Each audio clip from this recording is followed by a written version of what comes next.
Fast food, junk food ڈبہ بند کے بعد کھانے کی ایک نئی قسم منظر عام پر آئی ہے۔ چلیں اسے سمجھنے کے لیے اس کا نام تالا بند رکھتے ہیں۔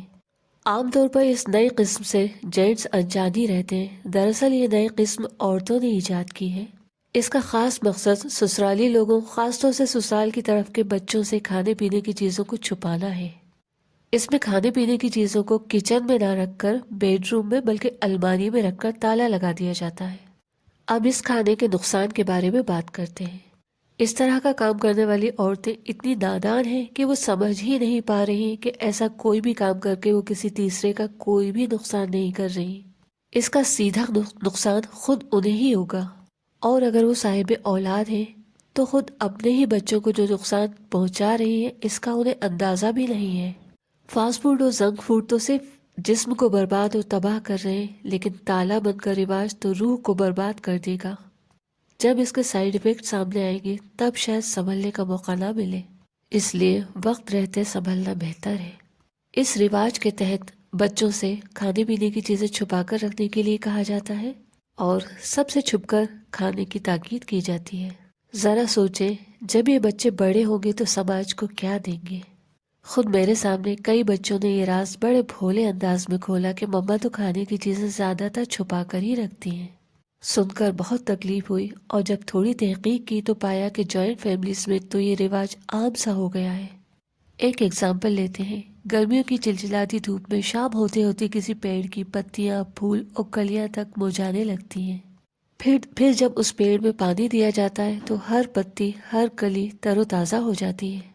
اب ذرا غور کریں، پانی ایک ایک کلی یا پتی کو نہیں دیا گیا تھا، پانی تو صرف مٹی کو دیا گیا۔ مٹی نے ایک ایک پتی، ایک ایک کلی، ایک ایک پنکھڑی تک پوری ذمہ داری کے ساتھ پانی پہنچا دیا۔ میں ان تمام عورتوں سے عاجزانہ درخواست کرتی ہوں جو کھانے پینے کی چیزیں بیڈ روم کی الماریوں میں چھپا کر رکھتی ہیں، اس مٹی سے سبق لیجئے جس مٹی میں ہمیں جانا ہے۔ اگر آپ کسی کی بڑی ممی، کسی کی چچی یا کسی کی مامی ہیں تو سوچئے، وہ سارے بچے ایک ہی پیڑ کی ڈالیوں کی طرح ہیں نا؟ جو جس کے حصے کا دانہ ہے اس تک پہنچنے دیجئے۔ ہم تو اشرف ہیں نا، کیوں ہم اپنی عادتیں اتنی خراب کریں کہ کل ہم جب ہم مٹی کے حوالے کیے جائیں تو ہمیں مٹی کے سامنے شرمندہ ہونا پڑے۔ یہ بات ہمیشہ یاد رکھیں کہ رزاق تو صرف رب ہے، اور ہماری چالاکیوں کو کوئی دیکھے یا نہ دیکھے وہ سب دیکھ رہا ہے۔ ہمارے کندھوں پر تشریف فرما فرشتے سب نوٹ کر رہے ہیں۔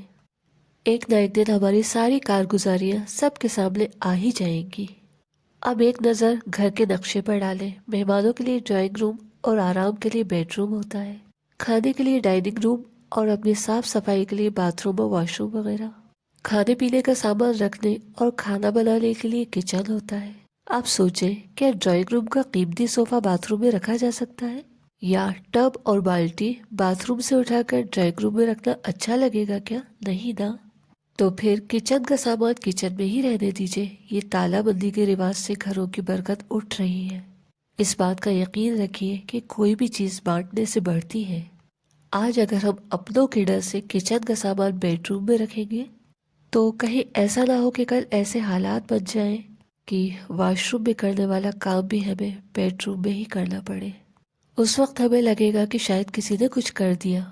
اس ناچیز کی ہر اس بہن سے عاجزانہ درخواست ہے جو اپنے بچوں کو کھانے پینے کی چیزیں دوسرے بچوں سے چھپانے کی ٹریننگ دے رہی ہے۔